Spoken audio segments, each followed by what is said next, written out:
But இன்னைக்கு எனக்கு reels வந்து சும்மா நான் நடந்து வருவேன், அதை எங்கள் ஆஃபீஸ் பையன் எடுப்பாப்ல,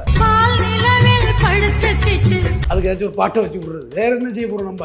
வேற ஒன்றும் செய்யறதுக்கு ஒன்று மெனக்கெட்டு செய்யறதுக்கு ஒன்றும் இல்லை. இன்ஸ்டாகிராம்லாம் நான் பார்க்கறதே கிடையாது. இதில் போட்டால் அதில் போயிடுதுமா. நான் ரீல்ஸில் தான் போட்டேன். அது அடுத்தடுத்து அதோட கள்ளப்புள்ள எல்லாத்துக்கும் போயிட்டு, அதோட கள்ளப்புள்ள இன்ஸ்டாகிராம் போயிட்டு, அதோட கள்ளப்புள்ளைக்கு வரிசையாக போயிட்டு. ஆனால் நான் இப்போ ரீல்ஸில் தான் போட்டேன். இன்னும் இருக்கு, சொச்சத்தையும் போட்டு விட்டுற வேண்டியதான். ஆவணப்படுத்திடணுமா? எதையுமே ஆவணப்படுத்த. அது மாவீரன் பழனிபாபா சொல்லுவார், எல்லாத்தையும் ஆவணப்படுத்தும். பிரிண்டிங் வடிவில் புத்தகம் வந்து கொடுத்தா நீ புத்தகம் உயிரோட இருக்கு. ஓலைச்சோடி வடிவில் இருந்தா இருக்குமா? அள்ளிப்பட்டு கொளுத்திருப்பாங்க புத்தகத்தை. பிரிண்டிங் ஆயிட்டு, பிரிண்டிங் வீடியோ விஷன் ஆயிட்டு. ஒரு கிரைம் பண்ணி பேப்பர்ல படிக்கிறேன்னா அது வாயால சொல்றேன். எப்ப போட்டு கேட்டாலும் திருப்பி திருப்பி பார்த்துக்கலாம். ஸோ இதே ஏற்றிட வேண்டியதானே. எனக்கு நான் இன்று உள்ள வாழ்க்கைக்கு நான் வாழவே இல்லை. நான் இன்னொரு 50 வருஷம் கழிச்சு நான் வாழ்வேன். எடுத்து போட்டு பார்ப்பாங்களே என் பேரை பத்திலாம். தாத்தாவை போடுறா பாட்டுக்கெல்லாம் வாய வச்சிருக்காரா, அப்பயே நல்லா பேசியிருக்காரா கருத்து. இன்னைக்கு இருக்க அரசியல் அன்னைக்கே சொல்லியிருக்காங்க அவங்க தாத்தா. நண்பர்கள் இருந்தாங்க, குணான்னு சொல்லிட்டு, அவங்கெல்லாம் திருநெல்வேலிக்காரவங்க. அங்கே போய் சுற்றிக்கிட்டு வாத்து முட்டையெல்லாம் கொடுத்தாங்க, அதெல்லாம் வாங்கிட்டு வந்தோம். அடுத்து அப்புறம் பர்மனெண்ட்டாகவே லாக்டவுன் போட்டாங்க. அதுதான் அதோட நினைவலைகள். அந்த கேப்ல தான் இது எல்லாமே எடுத்தது. பட் இன்னைக்கு எனக்கு ரீல்ஸ் வந்து சும்மா நான் நடந்து வருவேன், அதை எங்கள் ஆஃபீஸ் பையன் எடுப்பாப்ல, அதுக்கு ஏதாச்சும் ஒரு பாட்டை வச்சு விடுறது. வேற என்ன செய்ய போகிறோம் நம்ம? வேற ஒன்றும் செய்யறதுக்கு ஒன்று மெனக்கெட்டு செய்யறதுக்கு ஒன்றும் இல்லை. இன்ஸ்டாகிராம்லாம் நான் பார்க்கறதே கிடையாது. இதில் போட்டால் அதில் போயிடுதுமா. நான் ரீல்ஸில் தான் போட்டேன். அது அடுத்தடுத்து அதோட கள்ளப்புள்ள எல்லாத்துக்கும் போயிட்டு, அதோட கள்ளப்புள்ள இன்ஸ்டாகிராம் போயிட்டு, அதோட கள்ளப்புள்ளைக்கு வரிசையாக போயிட்டு. ஆனால் நான் இப்போ ரீல்ஸில் தான் போட்டேன். இன்னும் இருக்குது, சொச்சத்தையும் போட்டு விட்டுற வேண்டியதான். ஆவணப்படுத்திடணுமா? நம்ம எதையுமே ஆவணப்படுத்தணும். அதை மாவீரன் பழனிபாபா சொல்லுவார், எல்லாத்தையும் ஆவணப்படுத்தும்பார். பிரிண்டிங் வடிவில் புத்தகம் வந்து கொடுத்தா நீ புத்தகம் உயிரோட இருக்கு. ஓலைச்சோடி வடிவில் இருந்தால் இருக்குமா? அள்ளிப்பட்டு கொளுத்திருப்பாங்க புத்தகத்தை. பிரிண்டிங் ஆகிட்டு, பிரிண்டிங் வீடியோ விஷன் ஆகிட்டு. ஒரு கிரைம் பண்ணி பேப்பரில் படிக்கிறேன்னா அது வாயால் சொல்கிறேன். எப்போ போட்டு கேட்டாலும் திருப்பி திருப்பி பார்த்துக்கலாம். ஸோ இதே ஏற்றிட வேண்டியதானே. எனக்கு நான் இன்று உள்ள வாழ்க்கைக்கு நான் வாழவே இல்லை.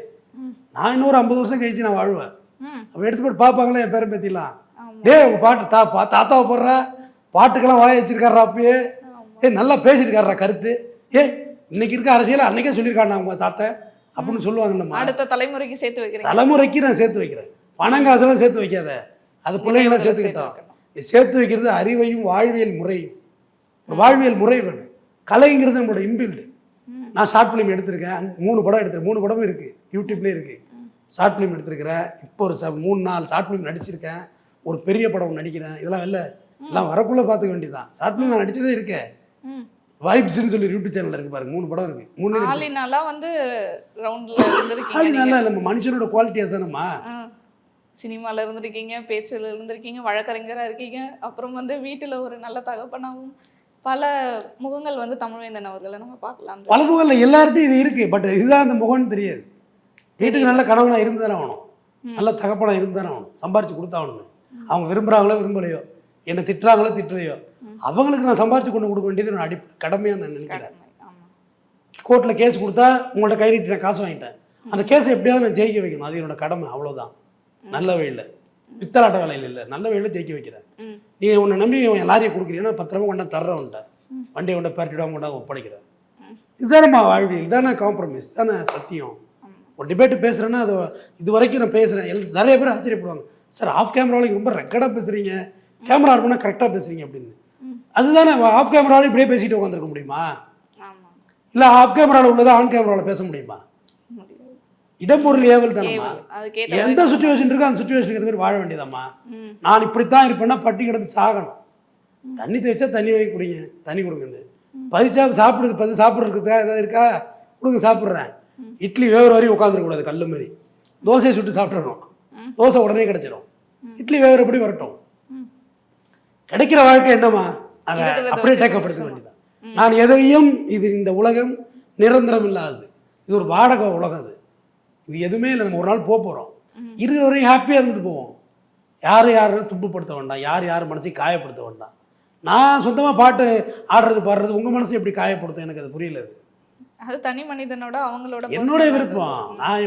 நான் இதெல்லாம் எதிர்பார்க்க மாட்டேன். நான் இப்படி தான் இருப்பேன், இயல்பு தான். நான் இயல்பை மீறி இருந்து வச்சுக்க அக்கா பில்டப் ஆகிடும். இயல்பை மீறி பந்தா பண்ணணும்னு வச்சுக்கோங்க, நான் அதெல்லாம் செய்ய மாட்டேன்.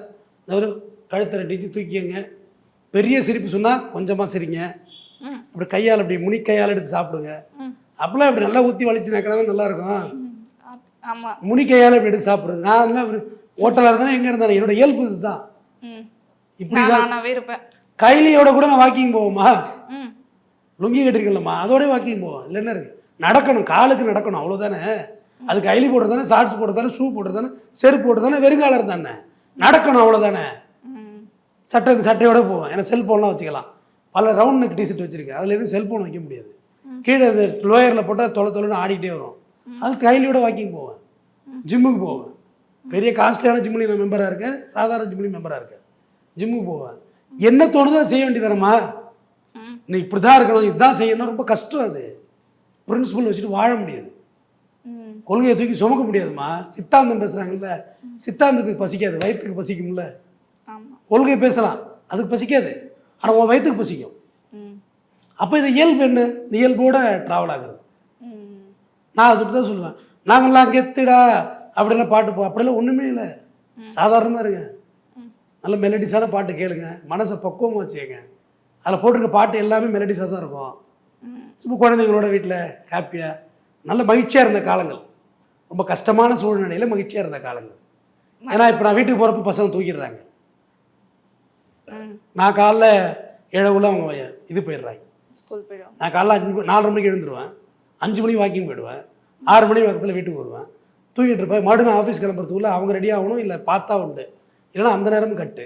சண்டேயில் மெனக்கட்டு வீட்டில் இருந்தால் உண்டு, ஆனால் என்னால் இருக்கவே முடியாது, ஆஃபீஸ் போயிடுவேன். வீட்டில் என்ன பண்ண போகிறோம், உட்காந்துருந்து ஏதாவது பண்ணணும்ல, ஏதாவது முயற்சி பண்ணிகிட்டே இருக்கணும், ரோல் ஆகிட்டே இருக்கணுமா. நான் என்ன சொல்கிறேன், நான் காலையில் காரில் வரக்குள்ள சொல்லிட்டு வந்தேன், நான் இந்த யூட்டர்ன் போடுறது உங்கள் ஆஃபீஸ் வர்றதுக்கு கீழே பூந்து வந்திருக்கணும், விட்டாச்சு, நேராக சைனமலை போய் இது சுற்றிட்டு வருது. இங்கே இதுக்கு போய் சைதாப்பட்டை போட்டு போய் சுற்றிட்டு வருது. அவன் சொன்ன, ஐயா அங்கனே போட்டிருக்கணும் அப்படின்னாரு அண்ணன். நான் சொன்னேன், நான் நிறைய தவறான முடிவுகள் எடுத்திருக்கேன் வாழ்க்கையில், ஆனால் முடிவு எடுக்காமல் இருந்ததில்லை. முடிவு எடுத்தானே ஆகணும், தப்போ சரியா எடுத்து பார்த்துட வேண்டியதானே. சும்மா உட்காந்துட்டே இருந்தா எப்படிமா, 100 பேர் ஓடணும், 1000 பேர் மாரத்தான் ஓடணும், உட்காந்தே இருந்தால் ஓடிடுவியா, ஓட வேண்டியதான், தோத்துட்டு போகிறோம். தோல்விக்கு விமர்சனத்துக்கு யாருமே இளைஞர்களை காதில் கொடுக்காதீங்க, கொடுத்தியா நம்ம காலியாகிடுவோம். அது ஏதாவது பேசிட்டு போகிறாங்க, நம்ம அதை சேட்டை பண்ணிக்கூடாது, அம்பாட்டு நம்ம வேலையை பார்த்துட்டு போயிட்டே இருக்கணும். அந்த திருப்தி நம்ம மனசுக்கு இருந்தால் போதும், செஞ்சு பார்த்துட்டோம் தப்போ சரியோன்றது இல்லைம்மா. நான் என்ன சொல்கிறேன்னா, என்னை ஆத்திரத்தோடு பார்க்காதீங்க, என் மேலே உள்ள நிறை உங்களுக்கு தெரியவே தெரியாது. என்னை அனுதாபத்தோடு பார்க்காதீங்க, என் மேலே உள்ள குறை உங்களுக்கு தெரியவே தெரியாது. என் மேலே கோபமாக பார்த்தீங்கன்னு வைங்களேன், தமிழந்த சார் அப்படியே அப்படின்னு கோபமாக பார்த்தீங்கன்னா, என்கிட்ட ஒரு நல்ல மனுஷன் இருந்திருப்பா, அது உங்களுக்கு தெரியவே தெரியாது. என்னை அனுதாபத்தோடு பார்த்தீங்கன்னு வச்சுக்க, ஐயோ பாவம் சார் அப்படின்னா என் மீது உள்ள குறைகள் உனக்கு தெரியாமல் போய்விடும். என்னை நடுநிலையோடு பார்க்க தெரிந்தால் பாருங்க, இல்லையே என் கடமை செய்ய வழிவிடுங்க. தொடர்ந்து பேசுவோம். நன்றி.